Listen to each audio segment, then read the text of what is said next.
শিলচরে অনুষ্ঠিত হলো বিধানসভা ভিত্তিক মেগা স্বাস্থ্য শিবির। 50টিরও বেশি রোগের ফ্রি স্ক্রিনিং হয় আজকের এই শিবিরে। আপনারা কষ্ট করে এত সময় থেকে আপনারা বোর্ডিংয়ে বসে আছেন। একটা হেলথ ক্যাম্প যে প্রকল্পটা প্রধানমন্ত্রী আসামের মুখ্যমন্ত্রী ডক্টর হিমন্ত বিশ্ব শর্মার নির্দেশে আজ মঙ্গলবার শিলচর লিংক রোডের টিটি কলেজ সংলগ্ন গ্র্যান্ড প্যালেস বিবাহ বাসরে আয়োজন করা হয় একটি বিশেষ স্বাস্থ্য শিবিরের। এদিনের শিবিরে 18 বছরের নিচে শিশু, কিশোর এবং কিশোরীদের হৃদরোগ, স্নায়ুরোগ, কিডনি, লিভার, চক্ষু সহ 50টিরও বেশি রোগের স্ক্রিনিং করেন শিলচর মেডিকেল কলেজের বিশেষজ্ঞ চিকিৎসকরা। প্রয়োজন বোধে উন্নত চিকিৎসার জন্য সরকারি খরচে বহিরাগত চিকিৎসারও ব্যবস্থা রাখা হয়েছে। আজকে শিবিরে উপস্থিত ছিলেন জেলায়ুক্ত মৃদুল কুমার যাদব, বিধায়ক দীপায়ন চক্রবর্তী, বিজেপির কাছাড় জেলার সভাপতি এবং জেলা স্বাস্থ্য বিভাগের অন্যান্য কর্মকর্তারা। माननीय जॉइंट डायरेक्टर ने आपको बताया कि ऑनरेबल आदरणीय प्रधानमंत्री जी के जन्म उत्सव के आयोजित सेवा समर्पण सप्ताह के अंतर्गत हर समष्टि में हेल्थ कैंप का आयोजन किया जा रहा है, जिसमें आज सिलचर समष्टि में हेल्थ कैंप का आयोजन किया गया है, जिसमें आपका परीक्षा, ट्रेनर और चिकित्सा की व्यवस्था यहाँ पे करी गई है।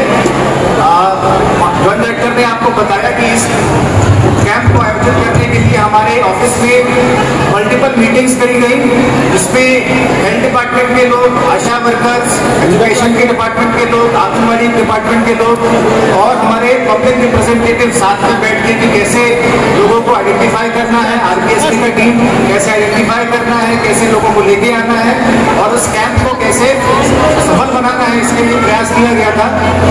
और आप सभी को मंच के माध्यम से बताना चाहता हूँ कि ये कैंप में सब चीज निःशुल्क है।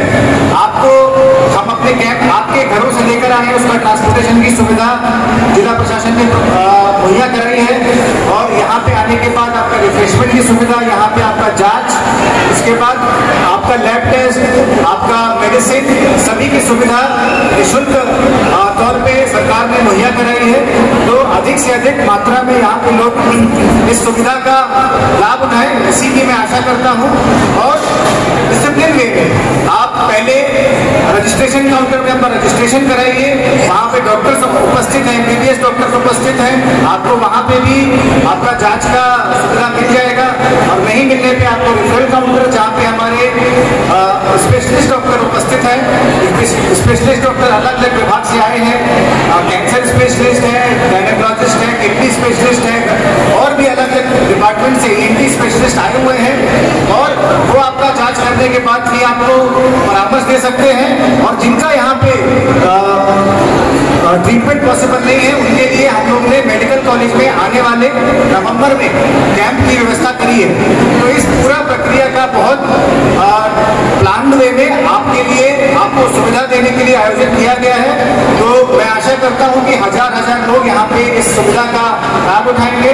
और जो माननीय मुख्यमंत्री जी का लक्ष्य है कि इस कैंप के बाद सिलचर समष्टि में कोई भी 18 वर्ष की उम्र का बच्चा अनट्रीटेड, अनआइडेंटिफाइड, अनरिफंड ना रह जाए, ये जो लक्ष्य है कोई भी बच्चा ना छूटे, सब लोग को कुछ ट्रीटमेंट दिया जाए, कुछ उन लोगों को सिस्टम में कंट्रोल किया जाए, इसका जो लक्ष्य है उसमें हम सफल होंगे। तो और हमारे ऑनरेबल एमएलए और यहाँ पे पब्लिक रिप्रेजेंटेटिव उपस्थित हैं, तो उनको मैं धन्यवाद देना चाहता हूँ कि उस कैंप को आयोजित करने में उन्होंने हमारा सहयोग किया और वो हमारा मार्गदर्शन करें कि कैसे हम आशा वर्कर, आंगनबाड़ी वर्कर्स और सारे एजुकेशन डिपार्टमेंट के लोग को लेके इस कैंप को सुचारू रूप से कर पाए और समाप्त कर पाए। गत 3-4 दिन থেকে বরাক উপত্যকা সহ গোটা আসাম রাজ্য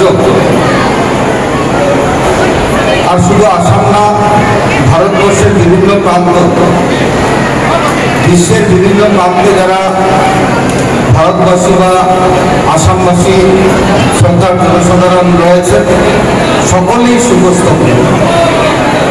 আমরা অত্যন্ত মর্মাহত, অত্যন্ত দুঃখিত। যেমন একটা ঘটনা হয়ে গেল, যার জন্য আসাম রাজ্যে বিশেষ করে মানুষ আর এই মানুষের মনে একটা আবেগের সৃষ্টি হয়েছে যে আমাদের মধ্যে আজকে জীবিকা নেই। এই জীবিকার মহাশয় যিনি বরাক উপত্যকার সাথে যুক্ত ছিলেন শৈশবে। শ্রীভূমি জেলায় বরাক উপত্যকায় তিনি সিলেটির সাথে সুন্দর সিলেটি বলতেন। বাংলা যদি বলি তাহলে আমরা লক্ষ্য করেছি যে জুবিন গার্গ যখন পশ্চিমবঙ্গে গিয়েছেন, আমরা যেটা দেখি যে কলকাতার মানুষ যেভাবে কথা বলেন, সেই কথাগুলো মনে হতো না তিনি একজন অসমীয়া ভাষাভাষী মানুষ না বাংলা ভাষাভাষী মানুষ, এইভাবে বলতেন। বিষ্ণুপ্রিয়া মণিপুরে আপনারা জানেন যে একটা বৃহৎ সংখ্যায় বরাক উপত্যকায় রয়েছে, শিলচর বিধানসভা সমষ্টিতে রয়েছে। এই বিষ্ণুপ্রিয়া মণিপুরি ল্যাঙ্গুয়েজে উনি গান গিয়েছেন, সেখানেও বোঝা যায়নি যে উনি অসমীয়া না বিষ্ণুপ্রিয়া মণিপুরে। হিন্দি গান গিয়েছেন বা যখন হিন্দি কথা বলছেন তখন আমরা দেখেছি যে জুবিনদাকে কত সুন্দর করে হিন্দি বলতেন। শেষ গানটুকু যে ইংরেজি গান গিয়েছেন সেটাও আমরা শুনেছি সিঙ্গাপুরে। তাই বিভিন্ন ভাষা নিয়ে উনি চর্চা করে গেছেন, 43টা ভাষায় গান গেয়েছেন। বিশেষ করে আজকে সেবা পক্ষের এই অনুষ্ঠান চলছে প্রধানমন্ত্রী নরেন্দ্র মোদীজির জন্মদিন উপলক্ষে।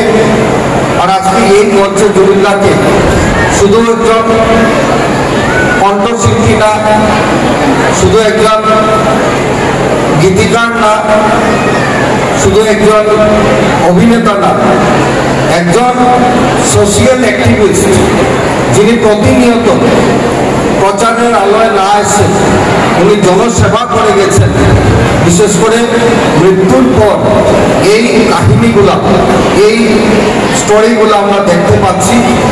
তাই এই সেবা পক্ষে আমরা জুবিনদাকে স্মরণ করে, জুবিন গার্গকে স্মরণ করে, ওনার প্রতি শ্রদ্ধাঞ্জলি জ্ঞাপন করে আমাদের এই সেবা পক্ষের কাজ আমরা আজকে শুরু করছি।